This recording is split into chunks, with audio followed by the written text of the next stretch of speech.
Maybe I'm crazy, but I'm about to interview Colin Cowherd. Maybe I'm crazy, maybe I'm not. Welcome to the Maybe I'm Crazy podcast. The NFL season is over, so obviously we're in the NBA season, but we want to mix in some other guests as well. We have a couple surprises coming up in the next couple weeks that I'm personally very excited about. But today we are going to talk to my co-host on The Herd, weekdays noon to 3 on FS1 and Fox Sports Radio, Colin Cowherd. He is a great partner and friends, and you guys don't really get to see the behind the scenes of The Herd very often, and hear Colin and I talk about like personal stuff and things that have gone on with the show over the past year, which have been pretty wild with everything that has gone on. So Colin's going to hop on with me and we're going to talk about all kinds of different topics, and it's a great conversation, and that's going to be the pod for today. So let's check in with my friend Colin Cowherd. Very excited to have the great Colin Cowherd, my radio and television partner on the podcast today. You are the biggest name we've ever had on the podcast, Colin.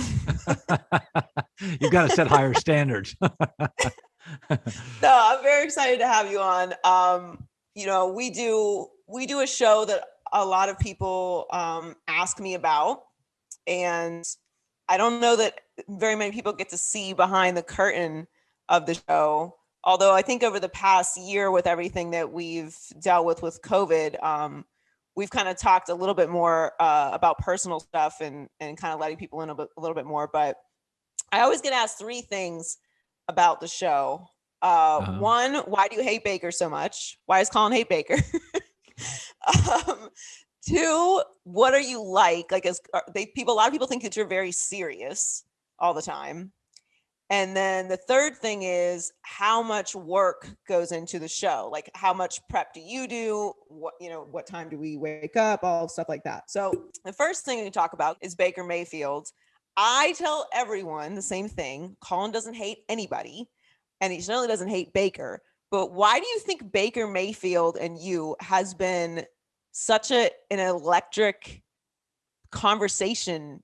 Well, I always say this about quarterback play, that it's the only position, and it's totally unfair. You're going to ask to be uniquely mature at 23 years old, and it's totally not fair. We don't ask our soccer stars, our pitchers, our middle linebackers to do that, our skateboarders, our skier, but you're going to have to be uniquely mature. And so when I see warning flags, Johnny Manziel, Jameis Winston, Baker Mayfield, I'm like, okay, this is a problem. Is that, and I call it out. I said, the average 23-year-old be like, what's the big deal? And I'm like, oh, darling, you don't understand because you don't have unique maturity at 23, right? The average 23-year-old doesn't get it because the average 23-year-old's not equipped to run $1 billion franchise. And so 90% of these kids are a dream. They're bizarrely capable and mature. I'm amazed how mature Mahomes and Deshaun and Andrew Luck. I'm amazed by it. I'm shocked by how mature. But about every 8th to 10th quarterback likes himself a little bit, can't get over himself, and I call him out. And Baker was the only one who pushed back. And so I lit the flame, and he just poured gasoline on it. And from there, it exploded.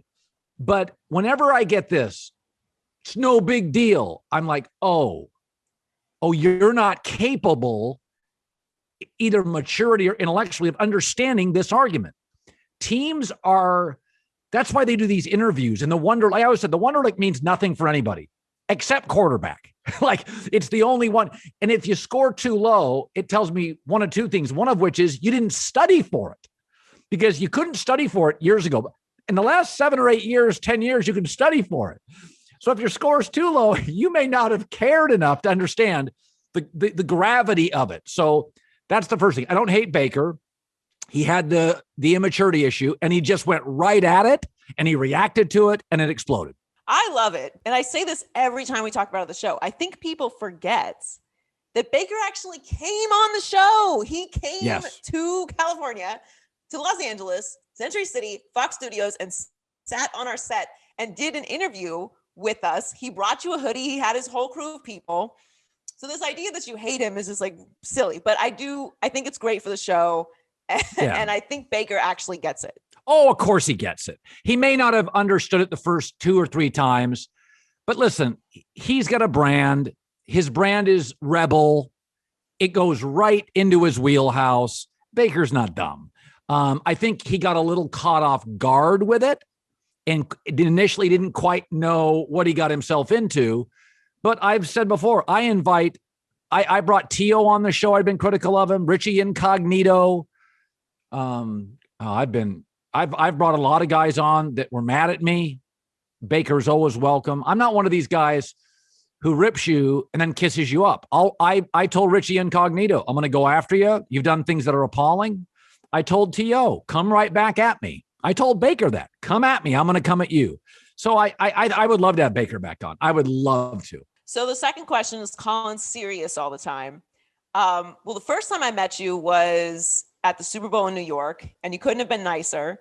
I was just a squirt little kid starting out in radio in Miami on my first full-time show, and you did the show, and I was obviously very intimidated because you're Colin Cowherd. And then when I met you in LA, I realized very quickly what kind of person you are. I think that you are very serious about work, and you're very serious about shutting it down when you're outside of work and spending time with your family and enjoying yourself. And I'm the exact same way. Is that a fair assessment of you? Yeah. Work hard, play hard. So that's exactly right. When I come to work, I'm very demanding. And when I'm off work, I mean, I can literally walk out the doors, flip a switch. It's not that my personality changes, but it's playtime. So I have 2 lives. I have the walk into work. Sometimes I have to yell, and say, guys, come on, let's go. We got to be tighter on this. This is not good enough for the show. I don't love that. I'll be honest with you. I don't love it. I always feel guilty. But that's just the reality of it. It's like Tom Brady on the sidelines yells. Tom Brady, after he wins a Super Bowl, gets drunk. Like, it's okay. Like, we all have different personalities for work. And sometimes you have to be super serious. But I think the minute work is over and you see me out with friends, I'm a laugh guy. I mean, I'm there to laugh at myself and laugh at life. So yeah, I think that's a fair assessment. And by the way, I think that's a lot of people are like that. I think a lot of people, you get a little tight in the shoulders when you go to work. We all do. We have to perform. You and I are performing. It's our version of Broadway. We've got to be on the air live. We don't have a script. And there's an intensity to that. Well, I've worked with a lot of big personalities. You've been in the business for a very long time, obviously, as well. And I would describe you in that way also. But when I'm asked about how much work we do, like how much work actually goes into the show, you're actually quite humble about how much work goes into the show, because people can never believe that we do like a 2-hour prep call before the show. And all of these shows do a lot of prep. The idea is to make it look like it's easy and, wild, but everything is prepped. Even reality TV, they have dozens of producers that put everything together. Nothing is by accident if it's good television. But you have so much impressive energy because you really do. You do prep more in a more unique way than anyone I've ever worked with. And that you really talk out everything that you do before the show. So you essentially do a 2-hour show before the 3-hour show. Well, I think one of the things I've noticed in this business, sportscasters tend to think they're smarter and funnier than they are. And so I've always believed that a comedian preps, an actor preps, a doctor preps, a nurse preps. I have to be ready for surgery. And so I believe every segment I have to take my audience somewhere. I feel so grateful that people give me an opportunity for 9 minutes as they drive to work, or maybe it's 20. They're giving me their ears. They're giving me their life. And my thing is, the least I owe them is to take them somewhere and try to create a little bit of an arc, a funny line, a thought. And it's not like every segment's great. I mean, I may have 1 or 2 segments a day I really like, and then I just try to make sure it's competency. But I think I do feel it's somewhat indebted to the consumer. I feel like I owe them to take them somewhere. And when I listen to a lot of other shows, I feel like they're just kind of rambling. And to me, that feels like, oh, you're taking the audience for granted. They have a million choices. The fact that people would give me a shot, I feel like, oh crap, I got to make the most of this. And if I'm really good, I may get them later in the day or tomorrow. So I think, I know people wouldn't think I'm humble. I think that's my humility.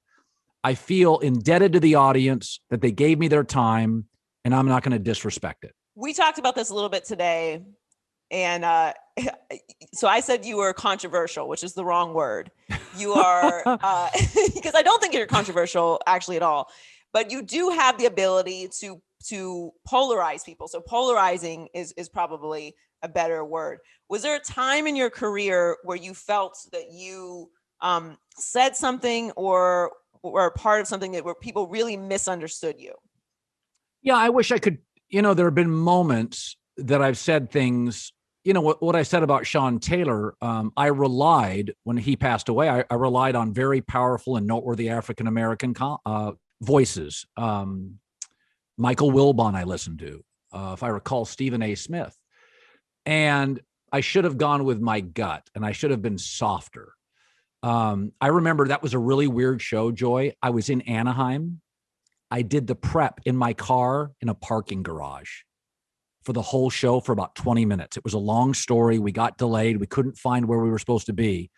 And I remember that show. I was with a producer, and I remember telling him, I'm like, this is just unprofessional. In fact, I got back to ESPN and I yelled at my bosses. I'm like, I'm never going to compromise myself for this network. I did about 20 minutes. I was in a parking garage. We couldn't figure out where to park. We got lost at Disneyland. We were serving our LA affiliate. And I went on the air and I didn't do enough homework. And I remember feeling bad. I felt like he deserved more of your attention and prep. And there's been other things I've said where, I get spanked by a network or, I never want to be mean. And there are times once or twice a year, I think, I was a little mean. I'd rather be more playful, especially for a younger athlete. He may not be ready for my volume and my intensity if you're a college kid. So, there are those moments. I think by and large, I'm fair. I do my homework. Fox has never compromised my prep. ESPN did once, and I blew a gasket. There was a second time. I once did prep in a bookstore with people all around me. And I went to one of my bosses, Pete. I won't say his last name. And I felt bad for him. I almost ended up in the hospital with a heart attack because I was screaming at him. I get into trouble when I don't give something the time it deserves. And I half-ass it. I don't do that very much. I've done it a few times. I regret it. But I also think we live in a world now where, Joy, I don't have time to look in a rearview mirror. I have 12 minutes to fill right after that.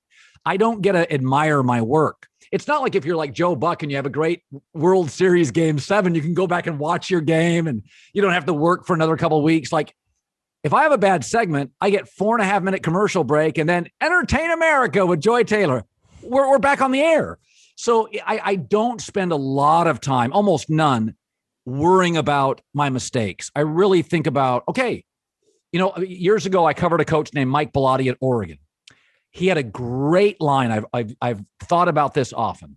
Oregon was really good. They lost a game to Stanford.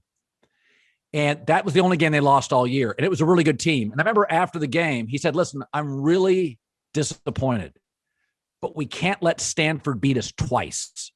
We got to get over this thing in 12 hours. And I thought to myself, God, that's great. He's like, I got 19-year-old kids. You overthink this loss. It was a wild shootout. He goes, then you lose again and again and the season's over. We lost a game. We're not going to lose a game again. Tebow had a rant like this when they lost to Ole Miss years ago at Gainesville. Like, we won't lose another game. And so I think like bad segment, okay, I'm done with bad segments for the month. That was my bad segment. And you start getting paralyzed by your mistakes, Joy, you'll go into the next segment. You're all over the map and you're not thinking. And then you have 2 bad segments and then you have a bad hour and then you have a bad rating for a show. So I think you just have to get over stuff fast. Even if you sound like a complete idiot, you just got to move on really quickly. It's a very unforgiving business.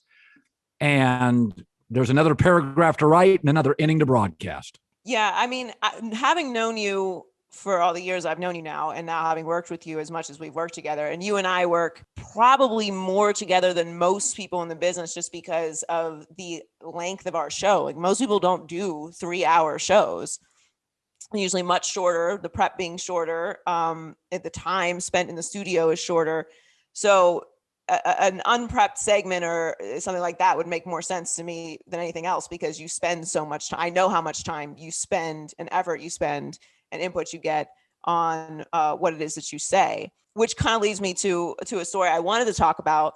Yeah. Because it was an important moment for me, I think for everybody, but for me with the show specifically. Last year, obviously, I mean, we've been going through complete chaos internationally, obviously with the pandemic, and everyone's working through crazy stuff. But last summer, George Floyd is murdered. And we do a very unique show in that we generally don't do controversial topics. We don't get too much into, domestic violence. We generally don't dig into social issues. We do mostly a sports show. And we talked about George Floyd. I wasn't actually expecting you to talk much about it, but it had taken over the entire planet.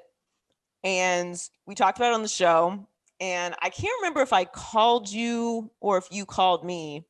I think I texted you and just said thank you for what you said about George Floyd, because your voice is very powerful.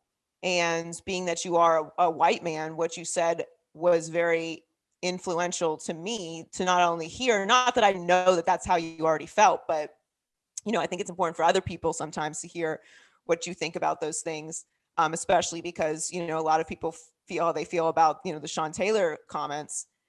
And when we spoke on the phone, you were, I mean, can I be honest about our conversation? Yeah. I mean, Colin was hysterically crying. You just talked to Olivia about everything that happened. And we had a very candid conversation about what happened with George Floyd. And we hadn't really talked about it much since, but it was, it really impacted me that you were as upset as you were, obviously, but that you took the time on the show to talk about it. Yeah, I mean, I get emotional thinking about it. When you have kids, I'm always disappointed when I see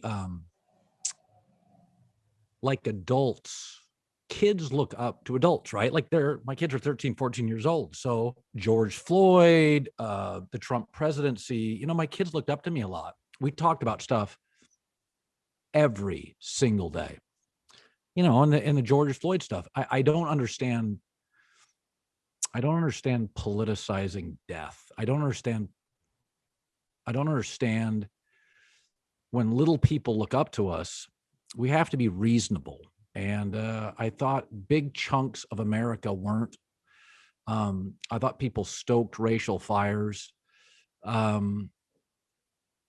thought it was probably the most discouraged I had been about my country. I've said this before. America gets it right. It just takes us a while, right? Like, we get it right. But we're also, like individuals, we're prone to mistakes. We're human. We're emotional. And I thought the George Floyd situation, it became blaming and defending. And I remember one of the things I always thought, and I told my kids, I said, listen, 12.5% or 13% of America is Black. They're asking for our help. Like if you were on a playground, if you saw a bully, if you saw somebody hit by a car, would you help them? Yeah, well, of course you would. So we had video evidence. We have anecdotal evidence. We have Black moms and grandmothers and grandfathers saying, this is how I was treated. We have documented incidents. Now everything, of course, is recorded. And I remember telling my kids that. I just said, when people ask for help, help them. And I think we had a leadership hole in our country. It was a really rough few days for me. It's funny when I've leaned left most of my life. When I was at ESPN, my mom was almost socialist, British. So when I was at ESPN, Barack Obama came on ESPN twice and he chose me. He chose me and Andy Katz, may have been somebody else, but he chose me. Okay. So that was always a great responsibility that I felt he at least heard I was responsible and reasonable. But it was funny during the Trump presidency, if you didn't go far right, you were woke. And I'm always like, did you guys listen to me before I got here? Like I was pro-gay marriage before Obama. I've been pro-pot forever. I've never really changed. I think our country changed for about 4 years. I think we got meaner. I thought we got angrier.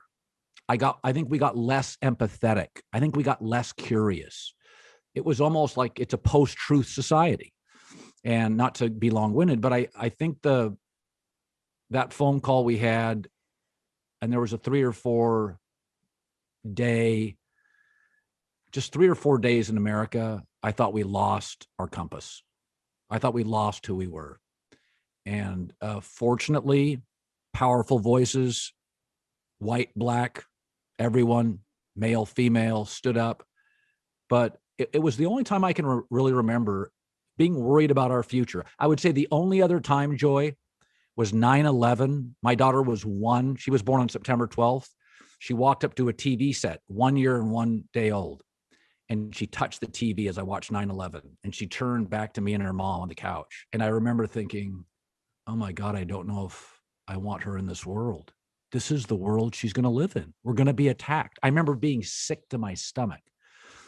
And, people will hear this and think, how can you compare? It's not analogous.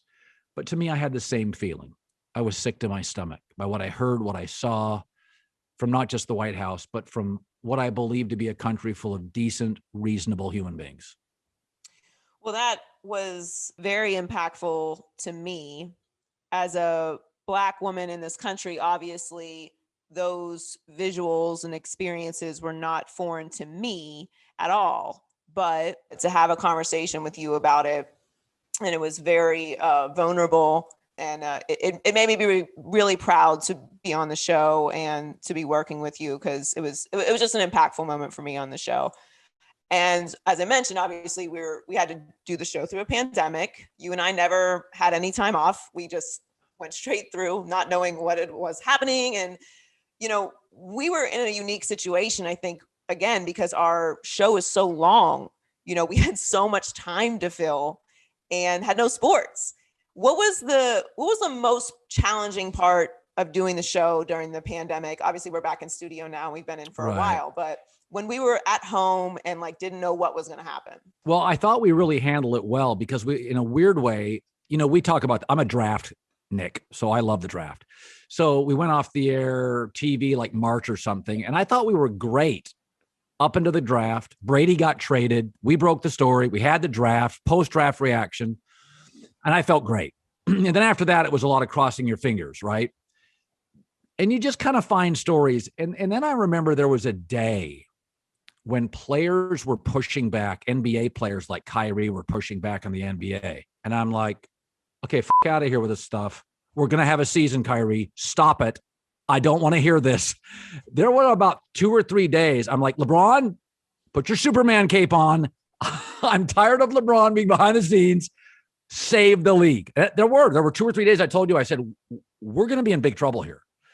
And people don't understand this. Kyrie had gained traction and momentum, and Dwight Howard. And I'm like, timeout. LeBron's the voice of the league. And there was about 2 days when you didn't hear anything from LeBron. And I thought, Joy, we got to take some time off, because we hadn't taken time off. I'm like, we need to take some time off. We're out of stuff here. LeBron swooped in. You heard stories about he and Adam Silver talking. And then it's like, we're going to have a league. And I remember at that time, I'm like, okay, we're good. Do you remember that time that Kyrie was gaining a lot of traction? No, I was nervous. I remember us talking, like, if there's no NBA season, we're done. Like a good 2 months with nothing until football. Like, we've exhausted all of our theories and, pre-football season ideas and topics. And if there's no NBA season, is there going to be an NFL season? Like, is the NFL going to try? Right, because at that point, there was so much unknown that leagues were kind of watching each other. Yeah. And so once the NBA went to the bubble and it succeeded, I think it gave baseball the confidence that, hey, we're not going to do a bubble. We're going to have some missteps, but we're not stopping. I think the MLS, then the NBA, then baseball. And as I've said before, I think the leagues were magnificent. I think I think the commissioners are better than our governors. I swear to God, I am so blown away that we had an NFL season and didn't miss a game. It's insane. People tackle each other and lay on each other. I mean, I remember listening to an epidemiologist from Yale. I was listening to NBR driving home one day. And, this guy should know his stuff. And he's like, football won't happen. He's like, baseball, you're separated. Basketball, it's going to be a bubble. You have to test every day. Soccer, separated. He goes, football, no chance. And I'm thinking, oh, no, don't do that. I can't go fall with no football. And I always knew college football would be harder because you have non-athletes and, dorms and colleges. On its best days, college is inappropriate. Like there's just no 22-year-old kid's going to stay in his dorm. Right. But the fact that we finished an NFL season, I think speaks to Goodell. It speaks to the peer pressure in football that you didn't want to be the guy that blew up a locker room.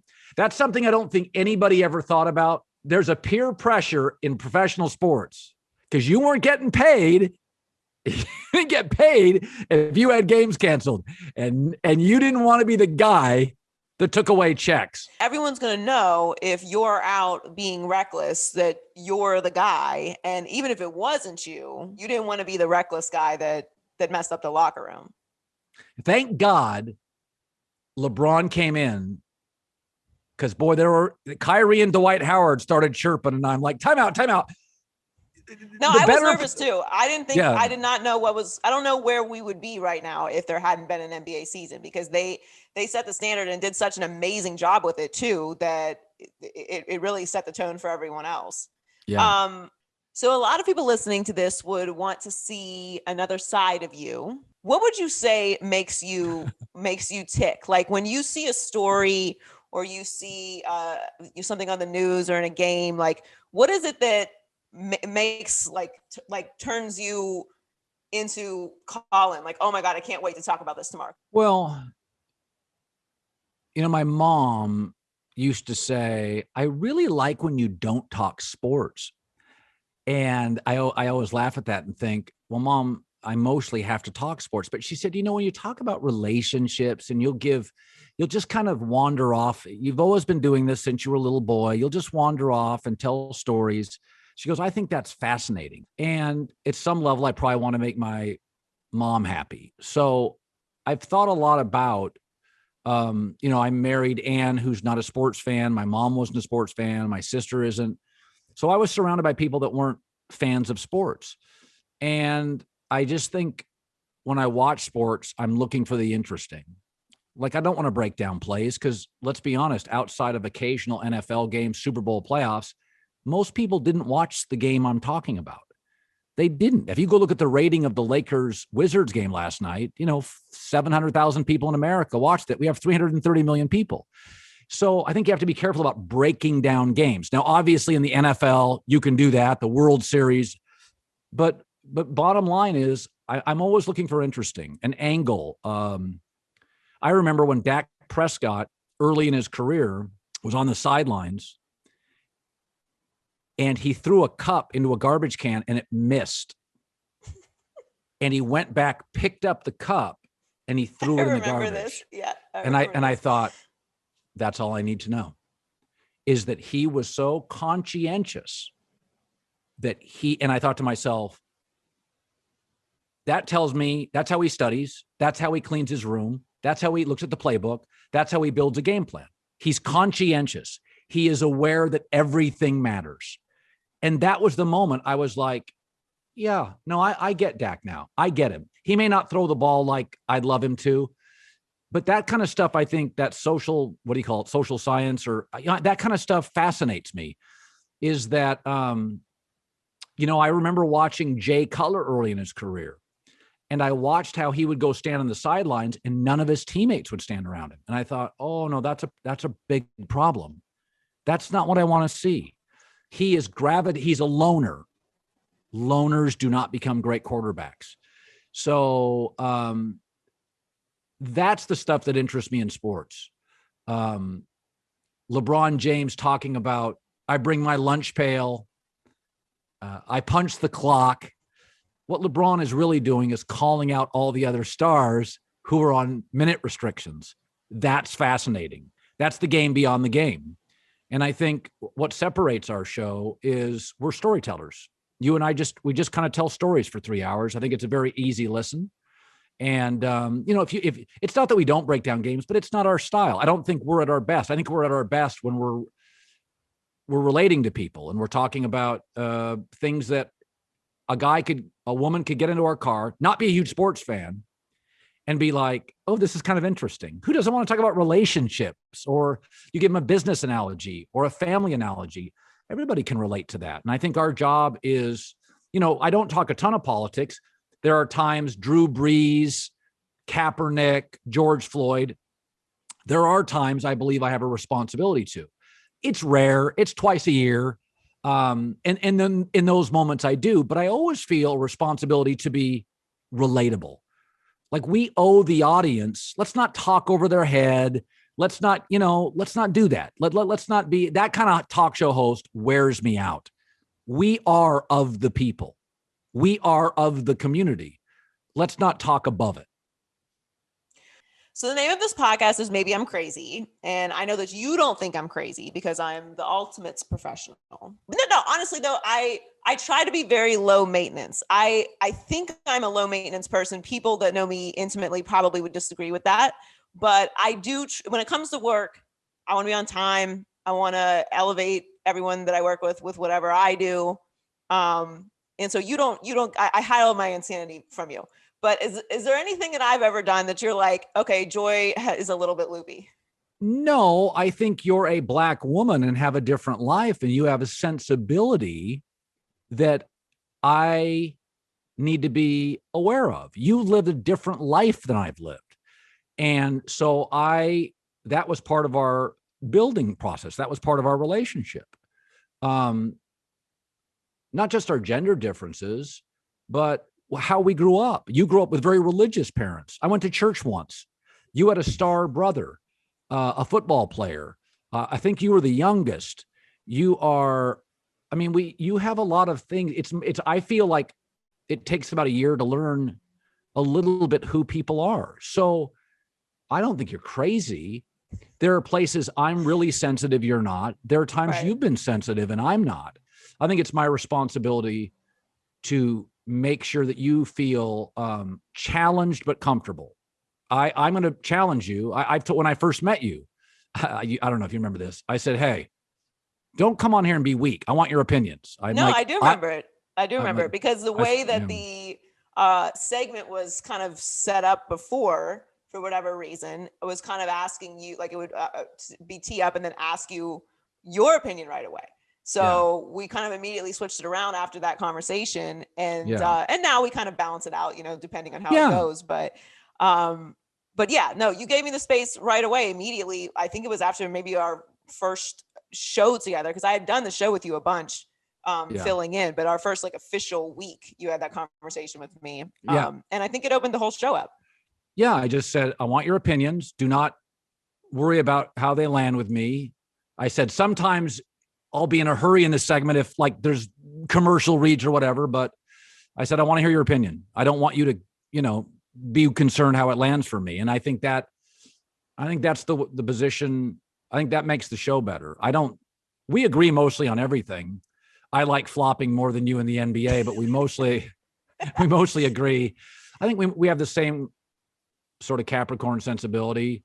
We've been in good relationships. We've been in tougher relationships. We've had good companies. We've had companies that drive us nuts. We both traveled a lot. We've both done radio. So, I think you've got a good beat on who I am. I'm not terribly complex. I've got a little, I don't know the level of it. I've got a little Asperger's where I can get lost sometimes in conversation. I tend to be overly emotional on certain stuff. I mean, this is another example, but I think you have dealt with more bullshit in your life than I have. I think being a woman and a sportscaster is harder. Whereas I'm not saying it's been easy for me. It hasn't. I've rented a lot of vans. I've moved a lot. And no, so I don't think you're crazy. I just think your life is different. And I think it's fun. I think it's fun to explore. I don't think I've ever been mad at you. I think sometimes I've driven home thinking, okay, I've got to figure out where she's at now. Like she's at a place where I have to figure it out and I don't have an answer. When personal stuff or stuff that's happened in America in the last 4 years, I would drive home and think, I don't know quite where she is, but she needs some space. She's got to unpack some stuff. And I think that's just part of being a partner. I think it's just, that's just, by the way, I've had those days. You probably drive home and think, God, what is going on? And I tell people this before, I have a right to a bad day, like we all do. So there have been times where I think I can see something's really affecting you, but you tend to be somebody that moves. You're a good adapter. You move quickly on stuff. You always say you're petty, and maybe you are, but you land on your feet really quick. If stuff affects you, you're a deep breath taker. And you show up the next day and it's fine. You're not somebody that has a 7-8 day thing. When you're mad, by the way, you tell me in the makeup room, you're like, oh, this is driving me crazy. And almost always I'm like, yeah, girl, I hear it because it's driving me crazy too. I'm about done with California politicians. I'll say it now. I'm about done with them. We're both there. We're both there for sure. Well, I know you have to get to another interview. We got another 5 minutes. Let's do 5 more minutes. 5 more minutes. Okay. All right. Well, you and I do agree about a lot. And I think one thing that we were both really grateful for, well, I won't speak for you. I'll just ask you. I'm really grateful to have been able to work in an era with LeBron James and Tom Brady, because we're in the content business and the two of them, whether they try to be or they naturally are just the two separately, just unbelievable sources of content for our business. Who's been your favorite athlete, or just the athlete that you feel lucky to have been able to cover or have as a source of content in your career? I mean, there's so many to pick from. That's a good question. I would flip the telescope. I would say the only athlete that I never saw play that I really wish I would have seen play is Sandy Koufax. Because the people who saw him for 3 years, literally nobody could hit him. Frank Robinson, the greatest hitter, is like, nobody could literally hit him. It's almost there's a mystique around him. It's like he was 3 years, literally there were no hitters, one hitters. Outside of that, I've seen everybody. I got to see Wilt when he was old, I broke into this career and got Mike Tyson, who was incredibly complex. He was my first break. Is that a lot of my stuff I would send national into, places, and I was on the tape. So he was my first really intense superstar I covered. I was in Vegas. I covered Jerry Tarkanian, another break. So I got these two sort of national, intriguing, controversial figures early. And it really, Joy, your first job is usually like Midland, Texas. And mine was Tark, Tyson, and I was in my 20s, trouble. And my first 5 or 6 years in the business, I mean, it was like hurricane every day. Very lucky. And it tested me. I was like, there was just big, meaty stories. Brady would have to be. It's funny you say that, because that's another thing that we have a lot in common, because when I got my first job in the business was when LeBron had first come to Miami with the big three and the Miami Heat, which was the number one story in sports for 4 straight years. And the whole world hated Miami, and the Miami Heat are relevant when they're obviously in the finals. but I wouldn't necessarily classify the Miami Heat as a national brand the way the Dallas Cowboys or the Yankees or the Lakers are. And that was, I went to school in Miami, so I got my first job in Miami. So we have that in common too. Like we just got thrown into the, international fire basically in our first jobs in the business. It's interesting. When I watched the Michael Jordan documentary, I was in TV joy at that time, and sports talk radio wasn't as prominent. And I think to myself, oh, I would have died to talk Michael Jordan in sports talk radio. I was a local sportscaster because there was so much conflict around Michael. He hated the Pistons. They hated him. He hated the Celtics. They hated him. Half the time he hated his own team. Jordan would have been more dissected. Michael, it's all highlights now. You don't see any missed jumpers. You don't see those Utah series where he had bad nights, or the Phoenix series where he took some horrible shots, or the Seattle series when he couldn't at home put him away. So he's been very fortunate. It's like all the presidents before Barack Obama didn't deal with Twitter. Like Obama, Trump, they deal with this incredibly intense, vile, angry, daily mob, and it changes everything. You have to answer questions that would never even be. I mean, there's just conspiracy theories now become stories. So I do look at Michael Jordan and think, oh, you think we talk a lot of LeBron? We would have gone months where we didn't talk about anything but Jordan, because looking back and watching that documentary, there was a lot of controversy during. He quit twice. Can you imagine LeBron saying, "I'm done, no way. Time out"? So I look at the Jordan era and I think that's the only space. Sandy Koufax in the Jordan era on talk radio would have been as good as anything you and I would have ever done. So deep, so layered, so contentious. One more question before I let you go. Sure. One thing that always infuriates me every single year is the Baseball Hall of Fame. And the process of like who gets in, who doesn't get in, how long are they going to make Barry Bonds wait? Are they ever going to put Pete Rose in? It's just like, it's the most pretentious, holy robed thing in sports, and it drives me nuts. Is there anything in sports that you just wish that like you had the power to just like change? Because if I could fix the Baseball Hall of Fame, I would. I think what bothers me sometimes about our business is people in our business get a little too precious and a little too idealistic. It's sports. They're kids. They say inappropriate things. They can be idiots on social media. They make mistakes. Sometimes the media can be a little holier than thou. And I think if I have any criticism of sports, it tends to be media. Like when people say, oh, hot takes, they're takes. If you don't have takes, you and I are going to crush our competitive shows. They're opinions. Howard Stern has opinions. We have opinions. Sean Hannity has opinions. Rachel Maddow has opinions. They're not hot takes. They're just opinions. And if you don't allow people to have opinions that are out of the mainstream, a little contrarian, a little weird, what you're doing is boxing in our content. Is that let's be less precious. Let's just, you and I go on. And our job is to we could be wrong for 3 hours, but if we were funny and interesting, I think you and I would go, great show. Right. I think sometimes the media gets a little too holier than thou. We're covering sports. We're all lucky to do it. These are kids. They make mistakes.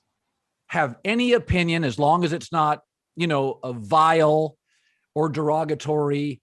And let's just not take ourselves so seriously. These are games, and we are paid to cover them. Every day, I am so grateful for my life. You know what I mean? Like, yeah, the media sometimes gets in a soapbox, and it's like, okay, this is not what people care about. Fans care about their team winning, and sometimes in Buffalo, they jump on tables. That sums up the American sports fan. You give them a couple beers, they get lubricated, they do stupid stuff. They're happy. We're covering them. Just enjoy the process. We're just in this funnel of fun. Enjoy it. Yeah, I'm with you. Like, that's my issue with the Baseball Hall of Fame. And that's why it's like the number one thing that bothers me, because it's like, at the end of the day, this is a museum, and every single year it becomes about the writers and not about the players. Yeah. I remember a moment when I first, I may have been in Connecticut with Doug Gottlieb, and we went bowling with our wives. There's not a lot to do in Connecticut. Bowling was a good night. And I remember turning to Doug at one point. He would probably remember the story too. And I turned to him, I said, Doug, I said, look to your left and right. And I said, this is our audience. Never forget that. This is our audience. People at a bowling alley that are having beers and having fun and laughing with their wives and their buddies. This is our audience.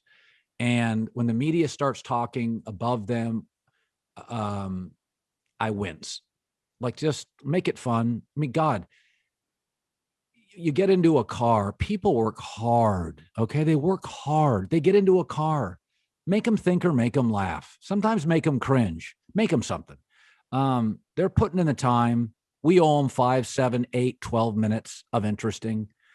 Don't take it too seriously. Good God. These are just over. I mean, there are moments, the George Floyd situation, there are moments. They are rare. They are crucial. They are important.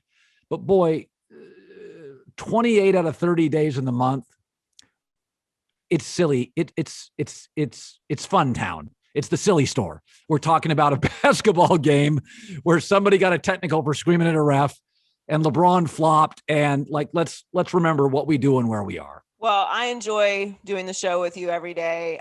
Thank you for coming on the podcast, for gracing us. We should do it again and get into some more stuff, because we can talk for the next 2 hours as we usually do every day. By the way, I swore, so I'll get in trouble for that. No, I swear I tell you, like, I act more appropriate around you than I usually do. I swear on the podcast every week, multiple times. Oh, you do? Yeah, no, this is a swear. We say Donnie, shit, fuck, whatever. Okay, Donnie. Donnie is good to go. Apologize if I let you down, Donnie. No, it's good. It's all good. He did it. But I love doing the show with you. We have a great time. I hope some of our viewers and listeners got to know both of us a little bit better with this. And I always appreciate that you give me the space, and you're extremely supportive of me, not just as a friend, but, as a Black woman in the business, which is monumental to me. And I hope some people learned some stuff about you today, because you're a good friend and a good person. I always say Colin is, and I've worked with a lot of great people in this, especially on the talent side. But you are genuinely one of those people that I don't ever have to make anything up about. Like, you are really like a genuine family person. You love your wife, you love your family, you work really hard at work and have a great time with your people, and are not a drama person. You're not about like tearing anybody down, and you're great to work with. So I appreciate it. And I love the show, and I hope other people do. And I think they do. I think people like it. Yeah. So let's do this again. Okay. I'll see you tomorrow. I'll see you. Thank you. Okay. Thanks, Colin. Thanks so much for checking us out this week, guys. Appreciate it. Make sure that you subscribe and follow us on social media at Maybe I'm Crazy Pod. You can listen to the podcast, Spotify, SoundCloud, iHeartMedia app, and Apple Podcasts. So wherever you listen to podcasts. Thank you so much to Colin for stopping by, and make sure you check us out, of course, on The Herd weekdays noon to 3 on FS1 if you don't already. Appreciate you guys, and we'll catch you next week. Maybe I'm crazy, maybe I'm not. Ooh.